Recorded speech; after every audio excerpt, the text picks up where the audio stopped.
warahmatullahi wabarakatuh.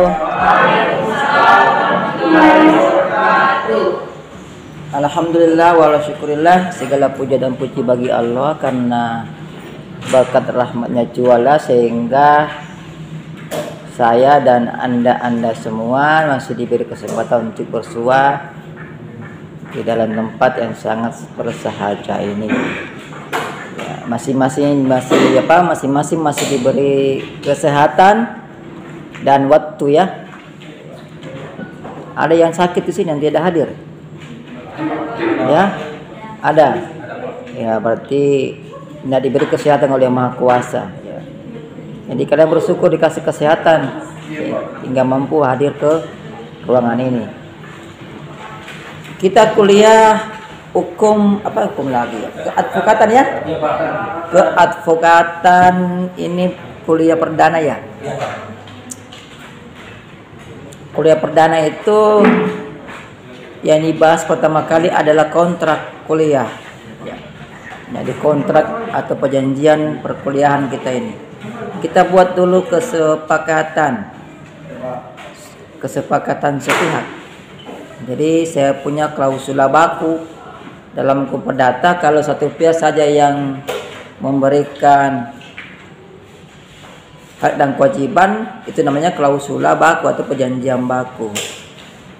Jadi saya ingin membuat perjanjian dengan saudara-saudara semua bahwa kuliah kita ini di keadvokatan itu masuknya pukul 15.30. Tadi ada yang sarankan bagaimana Pak kalau dimajukan ke pukul 1 ya.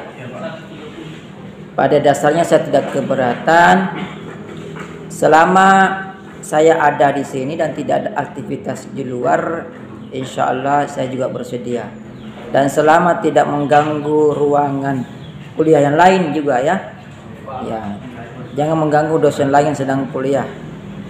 Karena ruang kita ini yang jumlahnya 10 ruangan ini sudah dibatasi.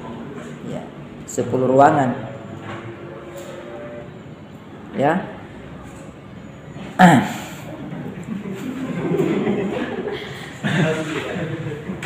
Jadi boleh ya, boleh.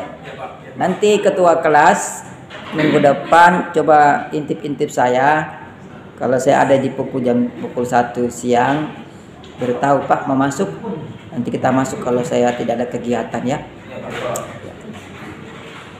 Nah, berikutnya supaya perkuliahan kita berjalan dengan tertib, maka saya menghimbau, bukan menghimbau ini. Kalau menghimbau itu apa jadi? Saya membuat peraturan bahwa duluan masuk mahasiswa daripada dosennya. Jadi ketua kelas bertugas memanggil saya ketika yang lain sudah masuk dalam ruangan supaya tertib, jangan ribut, ya. Kemudian ada yang kata lain, kalau saya sudah masuk dalam ruangan jangan lagi ada yang minta masuk ya, kalau sudah masuk boleh minta keluar, tapi kalau belum masuk jangan minta masuk ya. Paham teman saya? Ya, artinya kalau terlambat jangan minta masuk, apalagi kalau sudah bicara dengan dosennya. Lebih bagus di luar saja, duduk tidak apa-apa, dilarang kok duduk. Intip-intip atau dengar-dengar dari luar tidak apa-apa. Yang penting jangan masuk ya. Itu yang kedua. Yang ketiga, seperti biasa kita menilai kegiatan perkuliahan ini, suksesnya Anda itu ditentukan oleh 4 poin ya. Kehadiran, tugas, mid dan final. Saya memberikan poin kehadiran itu monggo masuk ya. Karena ini pertemuan pertama, yang baru datang itu belum tahu, tidak apa-apa ya, kita masukkan dulu. Jadi kehadiran itu poinnya tidak terlalu tinggi. Kalau di mata kuliah saya cuma kasih poin 20 saja. 20. Jadi kalau kalian hadir itu terus menerus tidak pernah lupa, berarti itu poin kotornya 100. Kalau mau dibersihkan itu maka kali 20, maka poinnya menjadi 20 poin. Kalau jadi 100 kali 20% sama dengan 20 kan. Tugasnya juga 20. Jadi kalau kalian kerja semua tugas online yang saya berikan semua, karena kedepannya saya memang kasih tugas online. Mengapa tugas online? Karena tugas online tidak bisa bohong, bisa kita telusuri walaupun berbulan-bulan yang lalu ya. Jadi ada jejak digitalnya. Tugas saya itu menjawab pertanyaan dari saya ya di YouTube saya ya, di channel saya. Jadi ada sama-sama bisa membuktikan, Pak saya ini saya ini ya. Dan tugas saya itu, saya terkadang memberikan tugas itu memaklumi kalian karena ini tugasnya digital. Terkadang kalian tidak punya kuota ya, kadang kebetulan habis di hari hanya, maka saya terkadang memberikan tugas itu 1 minggu untuk menjawab tugas itu. Jadi tugas hari ini saya kasih bukan berarti hari ini harus selesai, tidak. Boleh sampai pertemuan berikutnya 1 minggu. Ya terserah kalian mau cari dan cara apa. Mau pinjam wifi-nya tetangga, mau pinjam hotspotnya teman, ya, atau mau nyicil dulu pulsa di teman, boleh, terserah, ya kan? Kalau lagi yang kurang-kurang uangnya itu, waktunya 1 minggu. Dan semua tugas itu ada poinnya, ada 100, ada 90. Di mata kuliah lalu itu yang sebut mata kuliah komputer data ya, yang hari Kamis itu ada yang saya kasih poin 90 toh. Ya. Ada yang saya kasih poin 90 karena jawabannya bukannya salah sih sebenarnya, hanya dia mengambil jawaban dari tetangga. Ya, dari tetangga. Berarti ini orang jelas ketika kuliah ngantuk tidur. Jadi jawabannya betul, tidak salah, hanya jawaban dari tetangga. Kuliah saya, ceramah saya tidak didengarkan secara baik. Padahal isi kuliah itu sudah ada di kontennya. Tinggal putar kontennya persis sama, itu tidak ada bedanya. Paling bedanya cuma beda kata. Ya, tapi maknanya sama.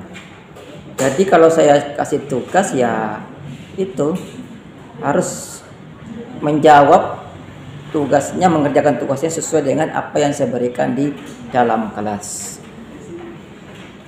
Itu ya. Jadi 20. Kemudian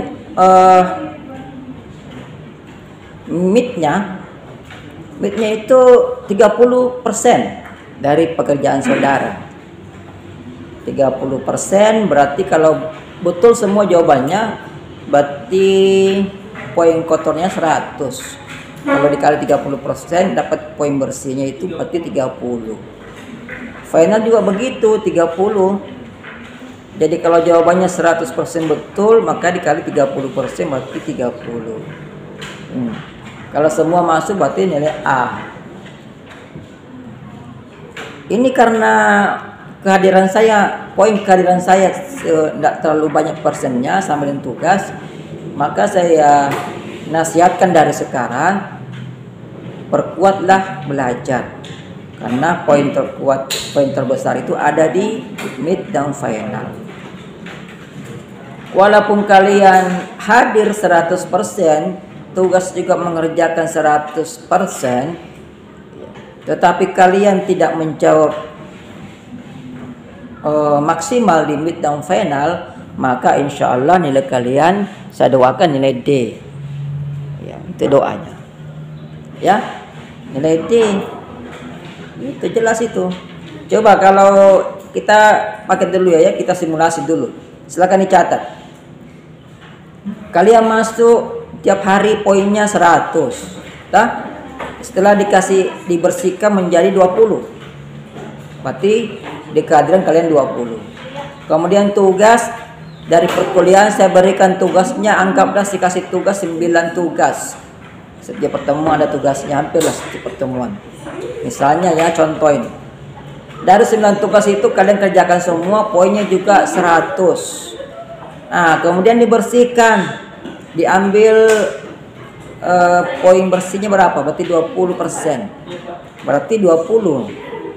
Berarti poin bersih kalian di kehadiran dan tugas sudah 40. Kemudian kalian masuk di mid. Middle test. Kadang mid test ini mahasiswa itu jarang ada yang jawab sungguh-sungguh. Karena berharap selalu belas kasihan dari dosen. Jangan lagi seperti itu ya. Jangan minta nilai seperti minta belas kasihan. Itu namanya pengemis. Mintalah nilai seperti kemampuan kalian. Anggaplah midnya kalian itu dari 5 nomor, saya tuh malas ngasih nomor banyak-banyak.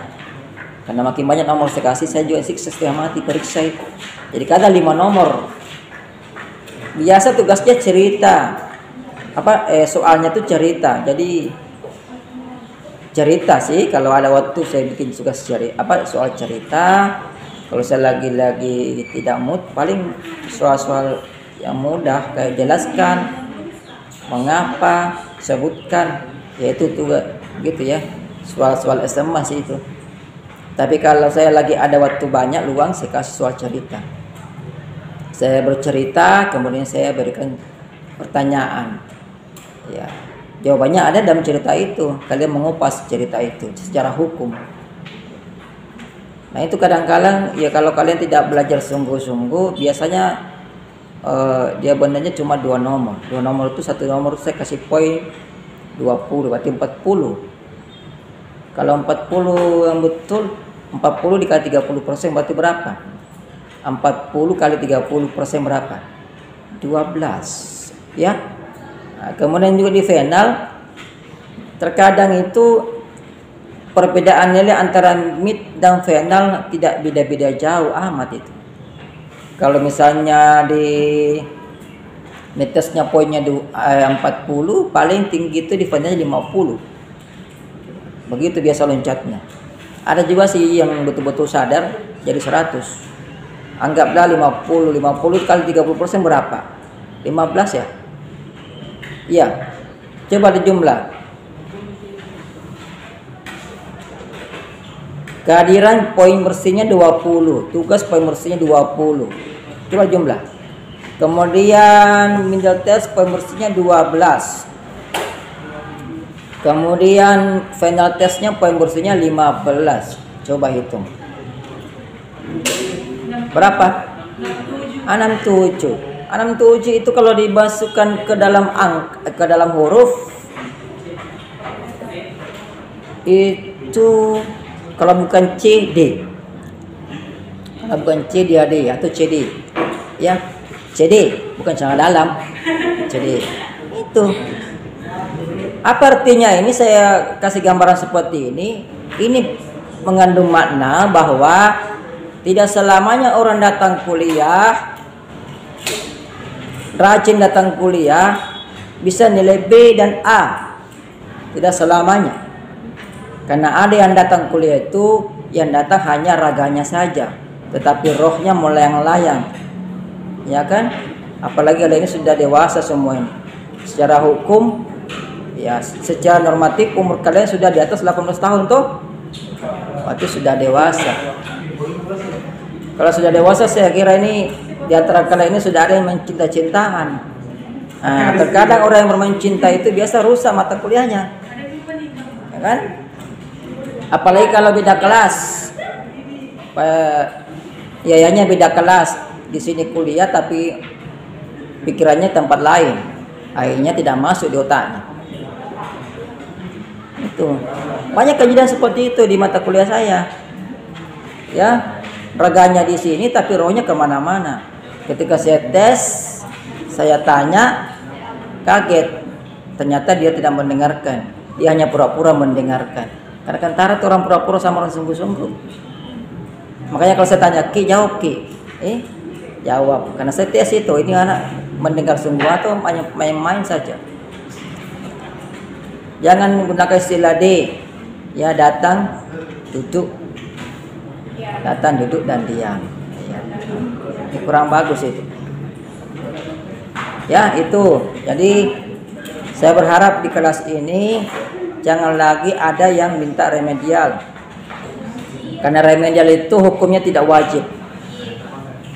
Kita dibatasi waktu pemeriksaan nilai dan waktu penginputan nilai ke si akad. Kalau sudah dibatasi seperti itu, kita akan kejar rodi. Jadi biasanya itu remedial saya hilangkan. Kalau semester lalu saya masih kasih remedial karena masih banyak waktu. Mungkin semester ini tidak lagi remedial.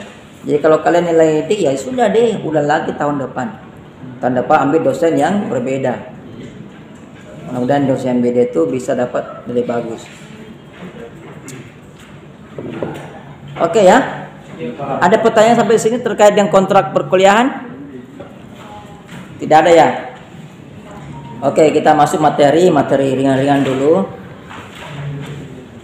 Jadi hari ini kita bahas dulu masalah istilah dan pengertian advokat.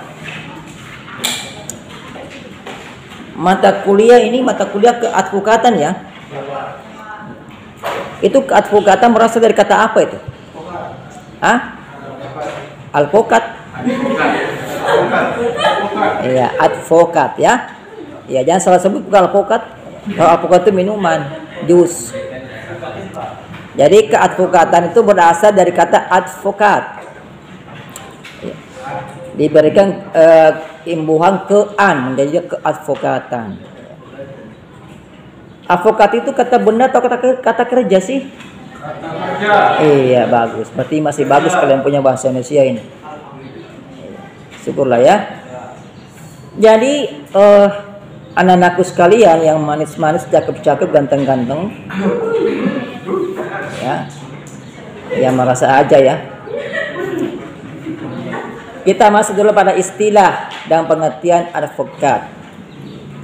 Jadi advokat ini istilahnya itu baru ada istilah advokat setelah keluarnya Undang-Undang Nomor 18 Tahun 2003 tentang advokat. Jadi istilah advokat itu dikenal setelah keluar Undang-Undang Nomor 18 Tahun 2003 tentang advokat. Ingat advokat, bukan alpokat ya.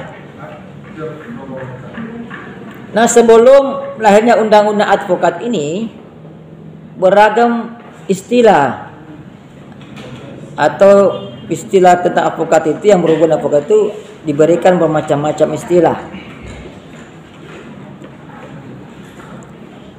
Ada yang menyebutnya pengacara. Pengacara.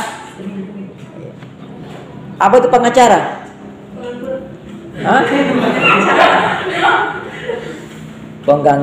Pengangguran banyak acara. Jadi sebelum ada undang-undang advokat, maka advokat itu biasa dikenal istilah pengacara. Ya.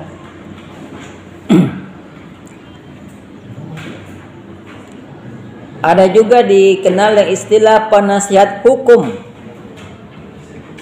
Penasihat hukum.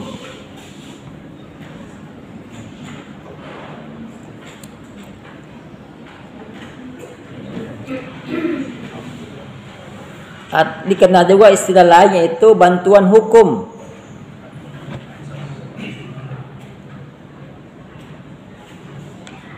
Pengacara, penasihat hukum, bantuan hukum.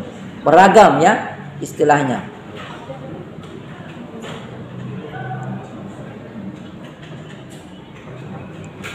Ada juga yang menyebutnya pembela.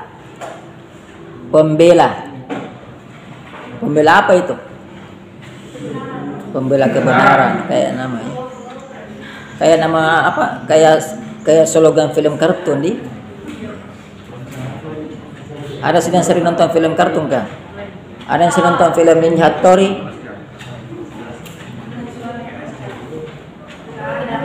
Ada yang suka nonton film Ninja Hattori? Tidak ada kan? Waktu kecil ada gak Ninja Hattori TV kalian? Ada toh? Coba apa lagunya itu Ninja Hattori? Mendaki gunung, turuni lembah, itu?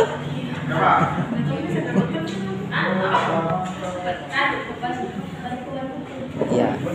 Jadi ada bantuan hukum, ada penasihat, ya. ada pengacara, ada pembela.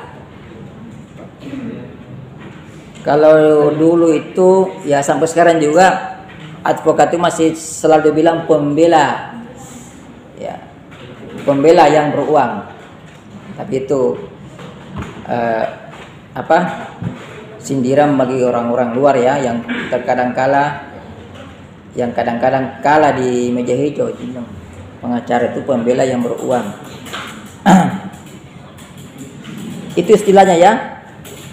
Nah, sebenarnya istilah pembela itu keluar itu sebenarnya yang dibela bukan orangnya. Ya. Kalau pengacara itu membela hak-hak klien ya. Jadi kalau ada pelaku kejahatan mengambil pengacara, dibela oleh pengacara, sebenarnya dibela bukan orangnya tapi haknya. Ya. Makanya kalau kalian ambil pengacara, ada kasus pidana, ambil pengacara itu kebanyakan masuk penjara tunji.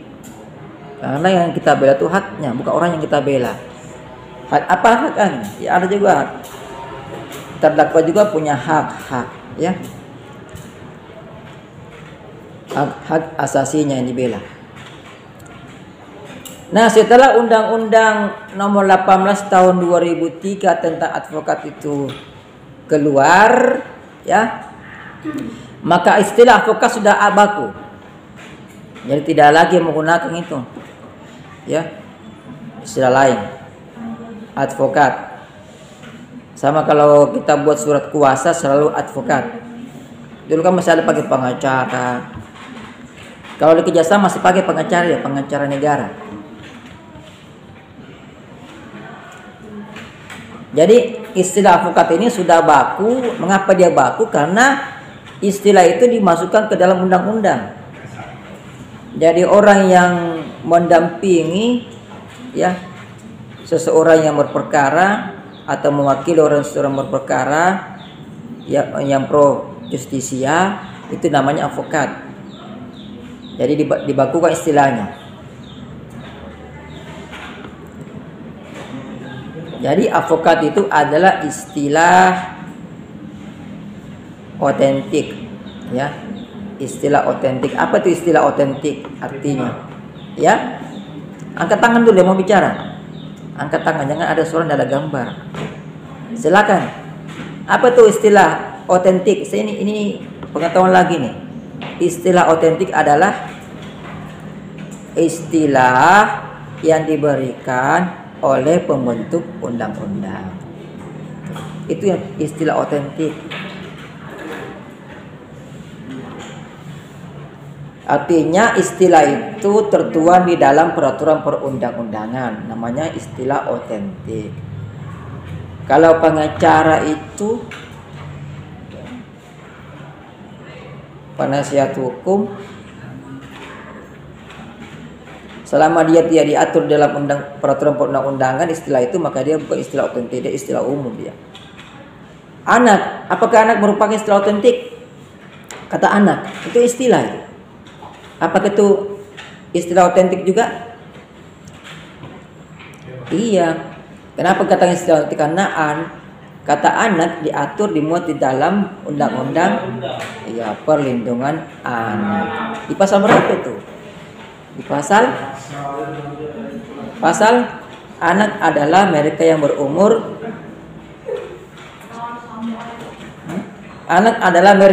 di bawah 18 tahun. Itu anak. Kalau anak di bawah umur itu istilah otentik atau bukan? Kata anak di bawah umur.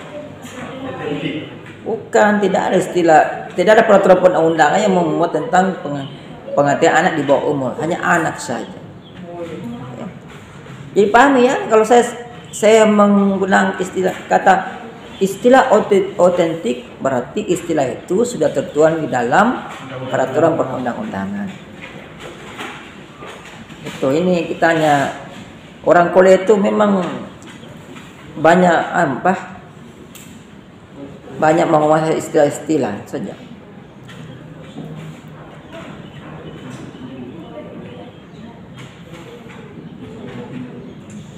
Ada pertanyaan?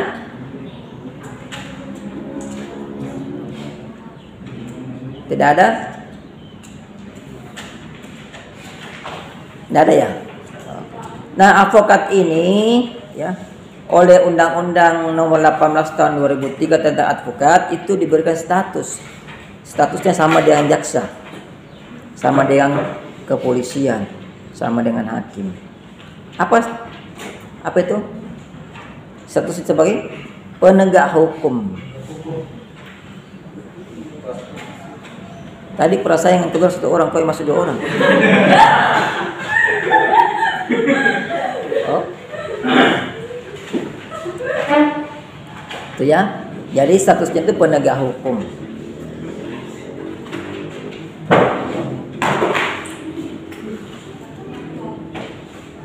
Nah, semua istilah ini baik penasihat hukum, bantuan hukum, advokat atau pengacara, ini adalah istilah yang sudah tepat sebenarnya. Sebenarnya istilah apa boleh ya.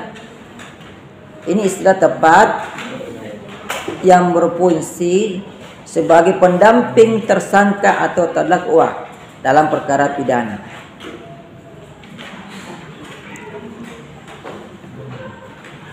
Yang perlu kalian ini istilah pendamping dan istilah mewakili, mendampingi dan mewakili.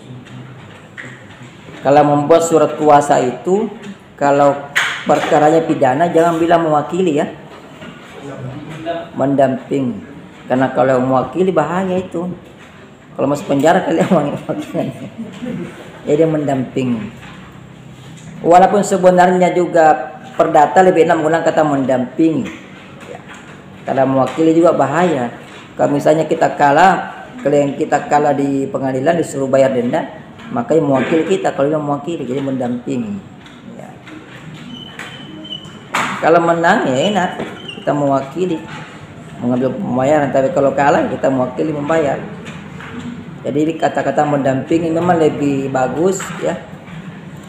Jadi istilah advokat, pengacara, penasihat hukum, bantuan hukum ya, itu sudah tepat karena berfungsi sebagai orang yang mendampingi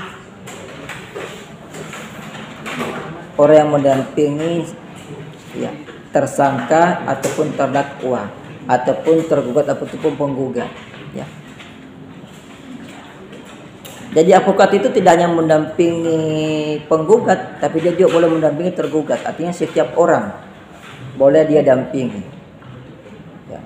Setiap orang, bukan cuma orang, tapi subjek hukum. Ya. Badan hukum boleh dampingi. Kalau ada badan hukum bermasalah dalam hal keperdataan, boleh didampingi oleh advokat. Nah ini tadi yang saya bilang pembela. Ya. Tadi juga ada istilah pembelanya ya. Jadi advokat sebelum lahir undang-undang advokat itu 18 tahun 2003 tentang advokat, itu kata pembela, istilah pembela itu terkadang disalah tafsirkan. Ya. Seakan-akan pembela itu adalah penolong tersangka atau terdakwa supaya bebas dari pidana. Ini kesalahan paham di masyarakat luas. Terkadang juga ada pelaku kalau mengambil advokat seakan-akan ingin mengharapkan kebebasan. Padahal advokat tidak bisa membuat orang bebas. Yang bisa membuat orang bebas itu ya kalau memang si pelakunya itu bukan pelaku sebenarnya. Tapi kalau dia pelakunya ya seharusnya malah advokat kerjasama dengan jaksa dan hakimnya untuk mengungkap kebenaran. Itu sebenarnya ya. Itu seharusnya ya, seharusnya begitu. Karena sama-sama penegak hukum, maka ini mitra. Advokat itu mitranya kejaksaan, mitranya hakim, mitranya kepolisian, bermitra sebenarnya. Jadi kalau ada perkara sama-sama mengungkap kebenaran. Entah itu memang kliennya betul-betul bersalah, ya diungkap kebenarannya. Jadi sering salah tafsirkan. Nah ini terjadi, saya kira ini terjadi salah penafsiran ya, mungkin dari kesalahan perilakunya juga teman-teman advokat Ya, karena banyak teman-teman advokat kalau sudah mendampingi klien, ya, terkadang bukti-bukti yang bisa memberatkan kliennya kadang tidak dimunculkan, ya kan? Tidak dimunculkan, malah berusaha mencari bukti supaya lebih ringan. Padahal seharusnya tidak seperti itu, tapi sebenarnya yang terjadi begitulah. Itu ya, jadi sering salah tafsirkan. Nah, kalian sebagai orang hukum, ya jangan lagi menganggap pembela itu sebagai penolong tersangka, ya. Istilah pembela itu bukan penolong tersangka, tapi penolong kebenaran. Ya. Kebenaranlah yang harus diungkap di pengadilan. Ya.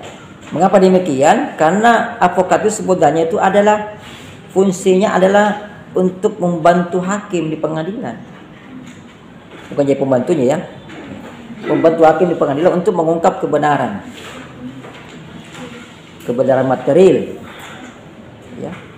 Jadi bukan kebenaran formil, tapi kebenaran material. Kalian bisa bedakan mana kebenaran material dan kebenaran formil? Ada yang bisa bantu saya? Saya agak kesulitan ini membedakan mana itu kebenaran formil dan mana kebenaran material. Ini kebetulan saya punya minum sudah habis ini. Bisa minta tolong Roy, tolong ambilkan di bawah air. Nggak usah cuci dah, campur ini kan kopi saya juga. Biasa putih ya, di bawah. Ada yang bisa kasih gambaran mana kebenaran material dan kebenaran formil?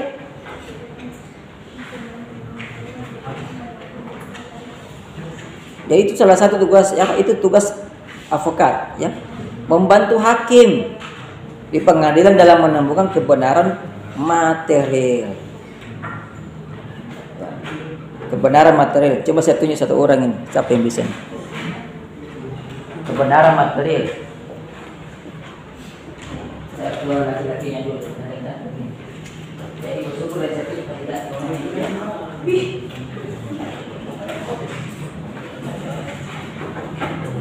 Coba saya tunjuk dulu ya, saya tunjuk berdiri nah. Mana ganteng-ganteng ini?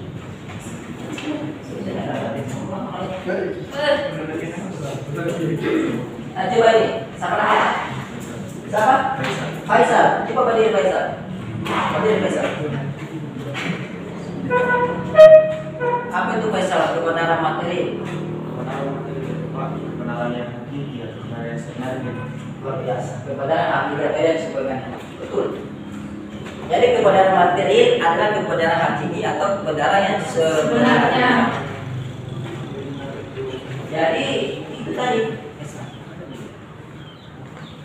Terima kasih Roy. Kebenaran material adalah kebenaran hakiki atau kebenaran yang sebenarnya. Atau yang hakiki, hakikat. Hakikat itu sesuatu yang tidak mungkin berubah. Kebenaran seperti itu apa adanya. Dari polis, ya, sama dengan wajib-wajib perempuan. Ini cantiknya mereka ini akidah atau tidak itu? Ada kadang-kadang, kadang-kadang, ya. Jadi hakikat atau hakikat itu adalah apa adanya, sesuatu yang apa adanya, ya. Kalau dia beko, ya beko, terus, tidak diajar, tidak pernah dipoles. Itulah kebenaran hakiki. Kebenaran yang tidak dipoles oleh kebohongan. Artinya kebenaran hakiki atau kebenaran yang sebenarnya adalah kebenaran sesuai dengan kejadian apa adanya, peristiwa apa adanya, kejadian apa adanya. Sedangkan kebenaran formil ada yang bisa dari perempuan. Kebenaran formil apa itu? Coba saya tanya yang paling jelek.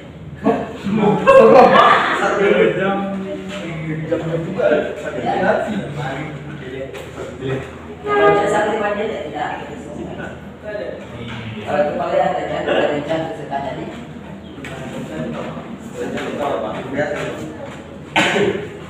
Apa itu? Atau katakan sendiri apa itu kebenaran formil? Silakan.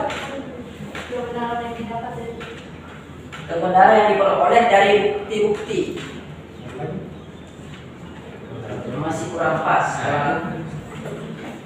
Peristiwa itu juga bisa dibuktikan. bukti formal ya. Jadi kebenaran formil itu adalah kebenaran yang bersumber dari alat-alat bukti formal ya, seperti surat-surat ya, surat-surat kesaksian orang itu. Kan kesaksian bisa direkayasa, bisa direkayasa kesaksian ya. Jadi kalau ada mau mengungkap suatu kebenaran, maka susulah kejadian itu dari awal sampai akhir dan potong-potong. Kalau kalian potong, maka ada kebenaran yang akan hilang. Maka tidak ada kebenaran material, ya ada kebenaran formil. Ya. Tulisan itu salah satu alat bukti. Tulis. Kalau orang menulis surat, ya, ya. Misalnya si A, ya saya A. Hari ini saya ini ya, di ilustrasi saja. Saya si A hari ini saya frustasi. Saya tidak lagi bersemangat berhidup. Orang yang saya sayangi karena pergi dengan orang lain. Kalau saya mengakhiri hidup saya hari ini juga. Sekarang dia menulis surat seperti itu, kebetulan ada masuk. Ada bunuh apa sih bunuh? Si orang poin atau kita surat samping. Maka kalau itu baru orang bully, ya kan? Ada surat jangan tulis tangannya, tidak ada lagi, cak lagi. Padahal itu dia memang betul dia mobil dan masih takut mati, tapi dia dibunuh oleh orang lain. Berarti kebenaran formil kalau dia itulah. Jadi kebenaran formil itu bisa menjadi kebenaran semu, bukan kebenaran yang sebenarnya. Jadi tugas di sini pengacara atau advokat sekarang tugasnya adalah membantu hakim di pengadilan untuk mengungkap kebenaran materi. Tapi ingat, kebenaran materi itu perlu didukung oleh formilnya, oleh saksi, oleh alat bukti lainnya. Ada pertanyaan? Kebenaran formil dan kebenaran material adalah sesuatu yang tidak dapat dipisahkan. Karena terkadang untuk mengakui kebenaran material kita butuh kebenaran formil. Formil. Kita butuh saksi yang melihat kejadian, saksi yang pernah mendengar kejadian, atau berupa alat bukti tertulis atau barang bukti. Ada pertanyaan? Silakan Roy. Seperti yang Bapak jelaskan tadi mengenai advokat itu statusnya sama dengan penegak hukum, polisi, jaksa. Bukan sama dengan, memang statusnya adalah penegak hukum. Ya, Pak. Ya. Pertanyaan dari sini, saya lihat sendiri kalau untuk jaksa, polisi dan hakim kan dia itu digaji oleh negara. Iya. Artinya instansinya juga ada, tapi yang saya lihat, yang saya pahami mengenai advokat ini, dia itu tergantung dari kliennya. Iya. Kenapa demikian, Pak? Mengapa demikian? Ya, Pak. Nah, kami sama-sama penegak hukum. Sama-sama penegak hukum. Iya, saya paham pemahamnya Laro ini. Kok sama-sama penegak hukum tapi satu digaji oleh negara, satu tidak digaji.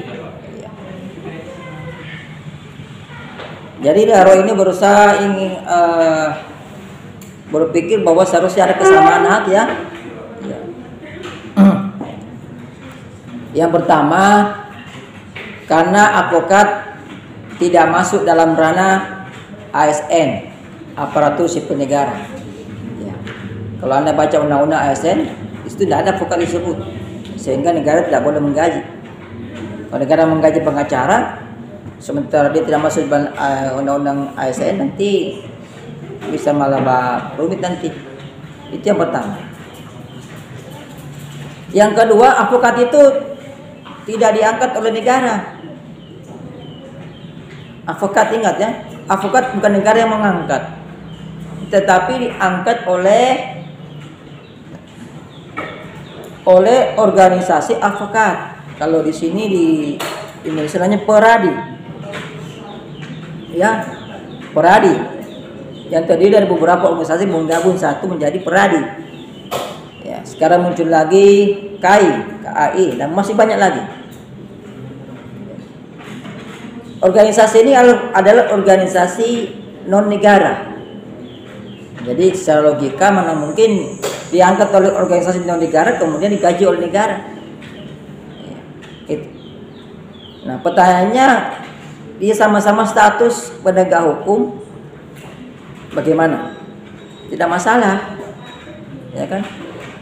Walaupun siapa yang menggaji dia, ya, dia tetap bisa menjadi penegak hukum. Penegak hukum. Jadi penegak hukum tidak mesti digaji oleh negara, itu filosofinya. Ya. Tapi kalau kalian mau jadi advokat, ya sebenarnya advokat bisa lebih kaya loh daripada ASN. Coba lihat Hotman Paris, ya kaya raya itu, ya kan? Siapa lagi? Ya, kaya raya itu. Ya, banyak kaya raya semua itu. Dan ya miskin itu kalau advokat baru, ya belum ada anunya kasusnya. Ya silakan Pak Roy, lanjut. Ada, silakan. Ada kayak diskriminasi. Ya Pak, tidak ada begitu sama-sama penegak hukum begitu. Artinya sama-sama menegakkan hukum dalam hal hak atau kewajiban. Iya. Kenapa tidak disamakan saja Pak? Kan ibaratnya supaya ada legalitas dari advokat tadi ini dari pemerintah. Iya. Tetap ada legalitasnya. Advokat itu ada legalitas karena legalitasnya didapat dari undang-undang tadi, undang-undang advokat. Undang-undang advokat memberikan legalitas. Bahkan advokat itu ruang kerjanya lebih luas daripada kejaksaan. Kalau kejaksaan itu ya dia hanya bisa menangani perkara kalau jasa-jasa di sini. Misalnya kalau kejadiannya di Kolaka, ya misalnya tangannya jasa Kolaka. Tidak mungkin jasa Jakarta mau ke sini tangan tidak bisa. Tapi kalau advokat bisa. Walaupun kejadiannya di Papua, tapi advokatnya di sini di Kolaka, boleh dia menangani. Boleh. Jadi lebih luas lagi. Nah, diskriminasinya saya tidak melihat ada diskriminasi di sini. Tidak ada diskriminasi. Malah diberikan peluang sebebas-bebasnya. Justru kalau dia digaji oleh negara, mungkin lebih dia berkreasi lebih terbatas lagi. Tapi tidak bisa digaji oleh negara selama tidak ada peraturan perundang-undangan yang memberikan kewenangan untuk itu.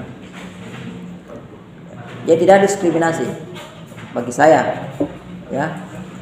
Tapi kalau mau juga satu tahun nanti Roy mau nanti ada peluang jadi DPR RI di pusat sana, boleh. Ya. Jadi advokat yang baru diangkat itu diberikan peluang apakah mau digaji oleh pemerintah bulanan. Yang ketentuan tidak lagi menerima jasa dari tarif jasa dari masyarakat. Tapi sekarang kalau itu dibuka peluang, mungkin lebih banyak pengacara advokat yang memilih tidak mau digaji negara. Karena kalau negara yang menggaji paling tinggi mungkin 1.500.000 sih, 2 juta satu bulan. Sementara seorang advokat kalau dapat perkara itu di sini saja itu 25 juta satu perkara. Kalau dapat, kalau ada, tidak ada tidak apa-apa juga. Ya. Makanya kalau mau jadi aman, advokat itu jangan jadikan profesi tunggal. Kalau mau aman, misalnya advokat Anda juga sebagai dosen, kayak saya misalnya. Jadi kalau tidak dapat kasus, kamu masih ada gaji. Ya, gitu. Jadi dosen swasta. Apalagi Roy, masih ada? Silakan, tidak apa-apa. Diungkapkan semua unek-unek, silakan. Oh ya, silakan. Apa itu bicara tentang faktor penerbangan? Kan banyak kan biasa tadi untuk pengacara yang bilang dia jelas salah dan kalau mau dikembalikan lagi di presiden semua yang bilang salah itu dipidana Pak. Kenapa potensi pidana? Kenapa tidak dipidana pengacaranya? Iya. Karena bukan bukan pengacara yang melakukan perbuatan. Tapi kan sudah tahu nih perkara sudah salah dan masih bela. Iya. Usaha cari pembelaan. Iya. Yang dibela bukan orangnya, tapi hak-haknya. Iya. Jadi bedakan antara turut melakukan pasal 55 KUH pidana dengan melakukan pendampingan. Beda. Kalau pasal 55 KUH pidana itu penyertaan, itu turut serta melakukan. Jadi bedakan ya. Jadi kalau kita membantu orang yang berperkara di pengadilan, bukan berarti kita membelanya, tidak. Yang kita bela adalah hak-haknya. Contoh ya, contoh begini, advokat selalu berupaya supaya ya hak dari kliennya itu diberikan. Apa misalnya pengurangan masa tahanan, ya, pengurangan pidana dengan pertimbangan sebagai berikut. Kasih pertimbangannya, ya kan? Atau pengacara meluruskan seharusnya kena pasal yang meringankan, dikasih pasal yang memberatkan. Itu pengacara advokat masuk. Oh ini makanya ada pledoi pembelaan di situ. Ya. Jadi pembelaan bukan berarti orangnya yang dibela, tetapi haknya yang dibela. Setiap orang memiliki hak untuk mendapatkan pengurangan atau keringanan, misalnya. Mungkin ada perbuatan-perbuatannya yang dianggap bisa meringankan hukumannya. Misalnya dia sudah minta maaf, ya, dia tidak bertele-tele di pengadilan, dia punya anak yang masih bayi, butuh orang tua, misalnya, atau dia baru pertama kali melakukan, atau dia mungkin ya bukan pelaku utamanya, begitu. Itu yang dibela. Jadi bukan berarti membela kejahatannya. Kan semua mengakui itu bersalah, cuma minta keringanan. Beda lagi kalau advokat turut serta, penyertaan namanya beda. Ya, dia ikut melakukan tindak pidana, itu beda. Jadi advokat itu ya tidak bisa dipidana dengan alasan seperti itu. Kan tidak boleh seorang dipidana ya karena perbuatan yang tidak lakukan. Itu asasnya pidana. Ya. Tidak boleh orang lain berbuat kemudian orang lain yang dihukum. Melanggar aturan hukum, melanggar prinsip hukum kita. Jadi hukuman itu hanya berlaku bagi si pelakunya saja. Beda kalau penyertaan sama dengan pelakunya lebih ringan lagi. Itu ya. Jadi jangan salah sangka bahwa advokat itu membela, ini kesalahan di masyarakat yang membela kejahatan. Bukan kejahatan yang dibela adalah kebenaran. Kalau nyata-nyata sudah melakukan, makanya seorang pelaku yang mengambil advokat itu jarang yang bebas. Jarang yang bebas karena sudah bersalah. Ya kan? Itu bisa dipahami sih, tak? Jadi jangan salah paham bahwa advokat itu membela kejahatannya, tidak, membela kejahatannya itu tidak, bukan itu, tapi hak-haknya yang dilindungi. Kita juga jelas kasus menjelaskan berbeda fakta pada media atau di lapangan. Jadi begitu Pak, masih masuk undang-undang ITE atau tidak? Apanya? Kalau misalnya kasus penjelasan yang bisa dengan perkara.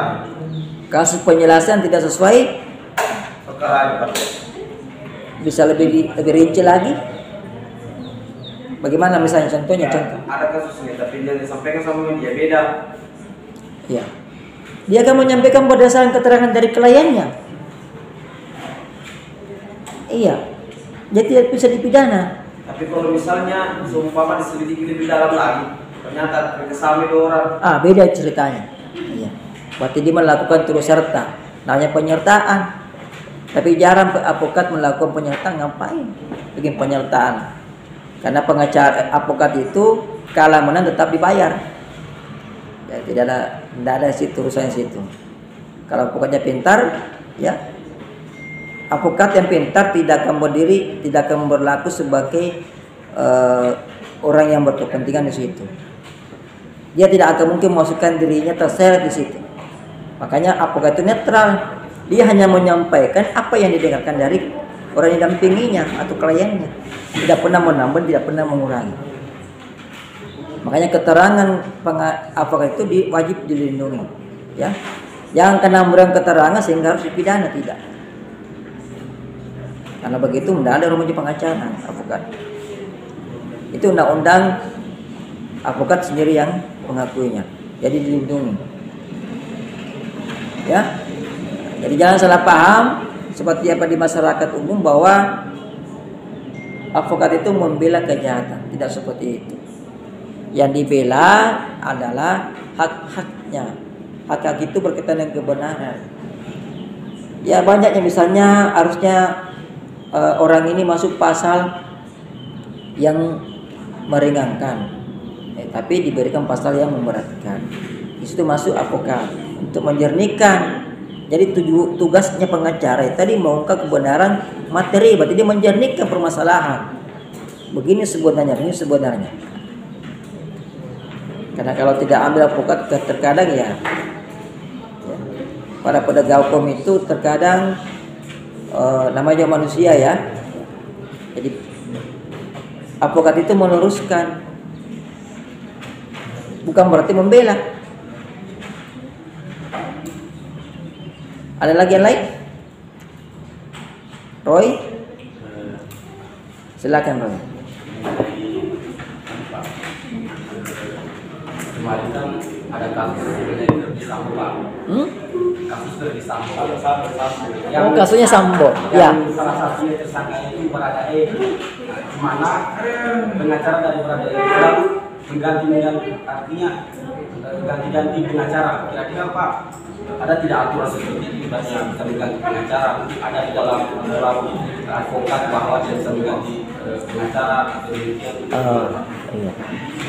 Jadi ini terkait dengan hukum keperdataannya. Advokat itu ya, jadi jasa advokat itu terikat dengan klien, dengan orang yang didampinginya kalau ada perjanjian. Perjanjian itu masuk dalam lingkup keperdataan. Jadi boleh ganti-ganti advokat. Kalau tidak suka dengan advokat yang pertama ganti boleh. Ya. Karena advokat itu punya kewenangan untuk mendampingi klien karena surat kuasa yang dibuat oleh dia dan kliennya. Itu ada surat kuasanya. Kalau surat kuasa dicabut, maka dia tidak punya lagi kewenangan. Jadi itu berlaku asas ya perjanjian ya, bebas, kebebasan berkontrak. Jadi seseorang boleh berkontrak dengan siapa saja. Ya. Jadi boleh itu kontrak boleh diputuskan. Iya.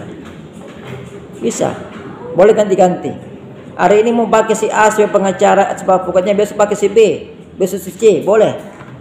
Terserah kepada klien, karena klien yang akan menilai kinerja dari advokatnya. Jadi tidak ada larangan untuk membuat hubungan advokat dan klien itu abadi. Dia dilarang, boleh ganti-ganti. Ganti boleh juga mengambil lebih dari satu.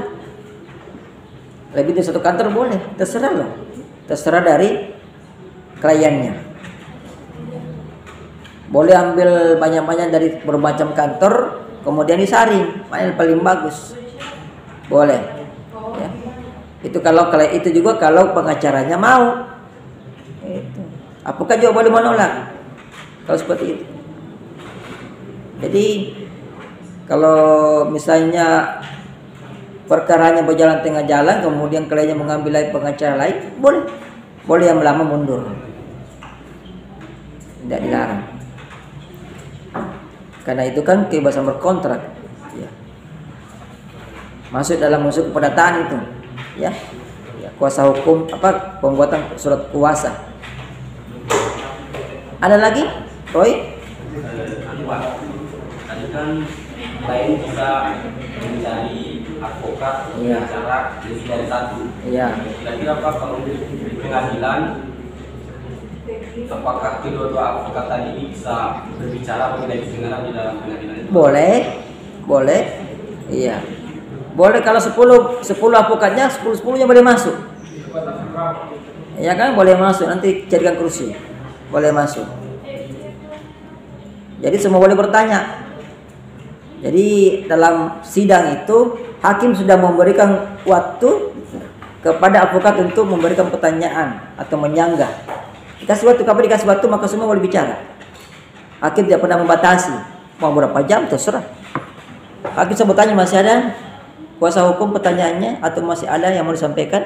Kalau advokat sudah sepakat cukup yang mulia maka lanjut kepada yang lain-lain.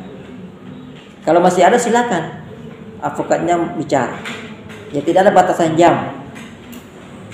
Ya kan? Boleh 3 masuk, boleh 5, boleh 10. Ya, sesuai dengan luasnya ruang sidang. Kalau 20 mungkin masuk semua, mungkin tidak bisa gitu. Ya, diatur. Gitu. Jadi boleh masuk semua. Jadi boleh berapapun advokat yang mau pakai 10, mau pakai 100, boleh silakan. Ya. Dan tidak ada aturan yang membatasi lamanya bicara. Jadi diberi kesempatan untuk bertanya.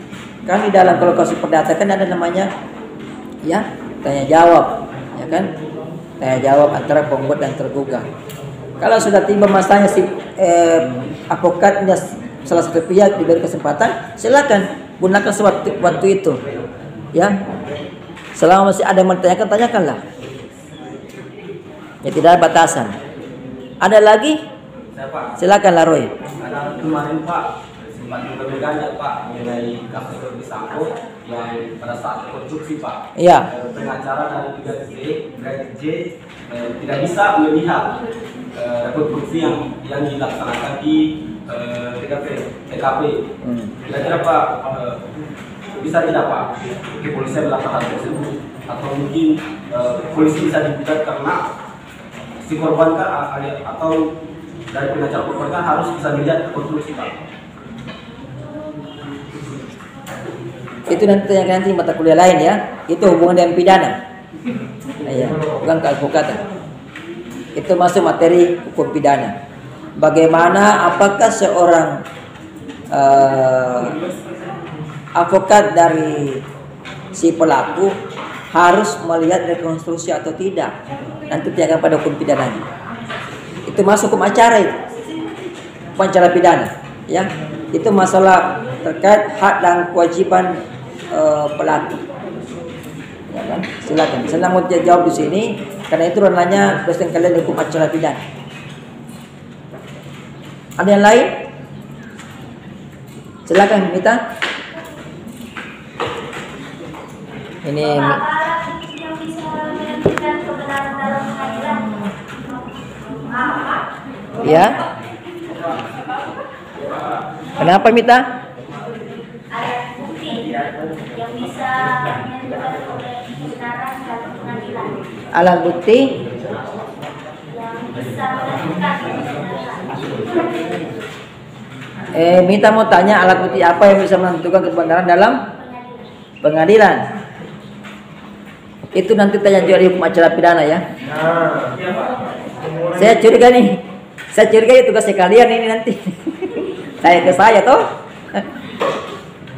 Pak, Pak. Silakan. Masih ada waktu. Salah satu penegak hukum. Ya. Artinya profesi penegak hukum. Kira-kira Pak ada atau tidak keluar dari profesi tersebut?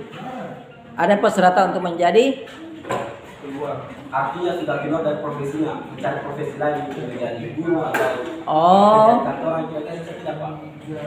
Jadi larinya apakah seorang advokat boleh keluar dari profesi advokat?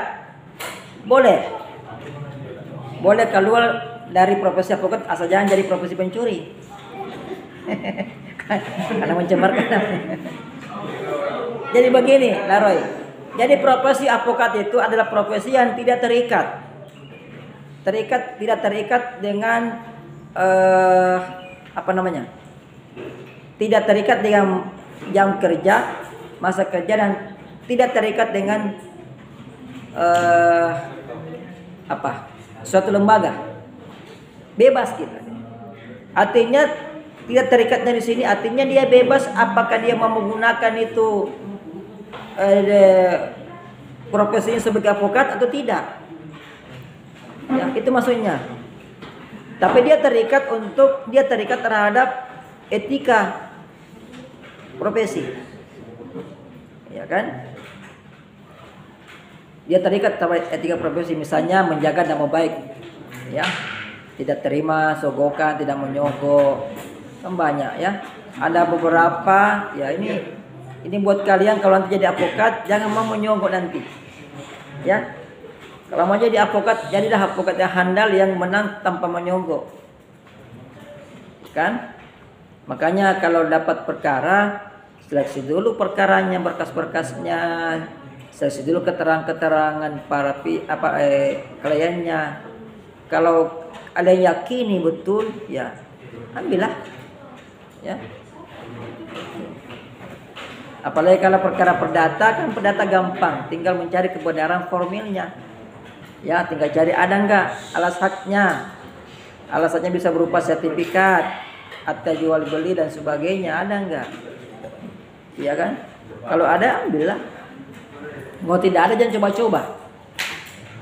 Karena beracara di pengadilan itu tidak hanya bermodalkan argumentasi saja, tapi juga harus ada modal bukti. Sudah jamnya ya? Alhamdulillah. Sampai jumpa minggu depan.